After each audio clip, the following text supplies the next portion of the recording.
დალევაზე ხარ თუ გატანაზე. ყველაზე ცნობილი დიალოგი და შეკითხვა ჩანაცვლებით თერაპიაში. ჩემს გამოცდილებას მოგიყვებით მოკლედ. 2 წელი ვიყავი მეც ჩანაცვლებით თერაპიაში. ქავთარაძეზე დავდიოდი. როგორ მოხდი მეც ალბათ როგორც ყველა, ხო? თავიდან იწყება. როდესაც თანხა გიმთავრდება, უკვე შენი დილერიც აღარ გაძლევს მისიას პრეპარატს და ხარ ნულზე. გენიალური რაღაც შემოთავაზებებს გეუბნებიან შენი ახლობელი მომხმარებლები, რომ აი შედი ჩანაცვლებით თერაპიაში, 1 კვირა გაჩერდები, მოიხსნი აბსტინენციას, ლომკას, იგივეს და გამოხო. მაგრამ მე არ მინახავს ჯერ ადამიანი შესული იყოს და 1 კვირაში 10 დღეში ესვას მეტადონი და გამოსული იყოს. ვინ შედის 1 კვირით, მინიმუმ რჩება 1 წლით, 2 წლით, 3 წლით. მე თითქმის 2 წელი მომიწია მან ყოფნა, ოღონდ არა ჩემი სურვილით. უბრალოდ ვერ გამოვდიოდი, იყო შიში. არ ვიცოდი როგორ დამეკლო. დაახლოებით უკვე 50 მილიგრამამდე ვიყავი, ასული დიდ დოზას მოვიხმარდი.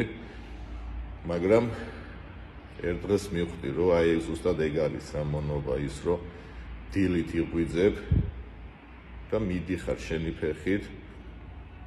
რაღაც პოლონეთის კონცლაგერებში რო იყო კოდები, ეგეთი კოდი გაქვს, შენ კოცეუბნები და ჭიქაში დაგისყამენ და დალევ. და როგორ მუშაობს დამოკიდებული ადამიანის ტვინი, დისპენსერით გაიგდა, იმ დისპენსერში სრულავლებ ჭიქაში, რომ ამი არ ჩარჩეს კიდე შიგნით. ძალიან ბევრი ნათესავის და ახლობლის გასვენებაში არ წავსულ ვარ და თუნდაც დღესასწაულებზე დასავლეთ საქართველოში, იმიტომ რომ იქ რო რაღაც გადამისამართება არ მომხდარიყო და დავჩენილიყავი ცუდად, უბრალოდ აღარ მივდიოდი. აი ზუსტად ეგ არის რა მონობა.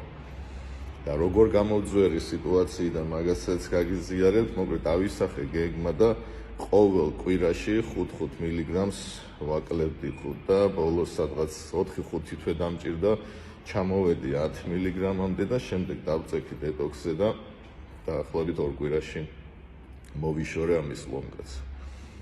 ამიტომ მეგობრებო, 2 რეკომენდაცია მექნება თქვენთვის ჩემი გამოცდილებიდან გამომდინარე. პირველი, ვინც გეუთხით, რომ აი შედით მეტადონის პროგრამაში და 1 კვირაში 10 დღეში ლომკას მოიხსნით, ტყუილია.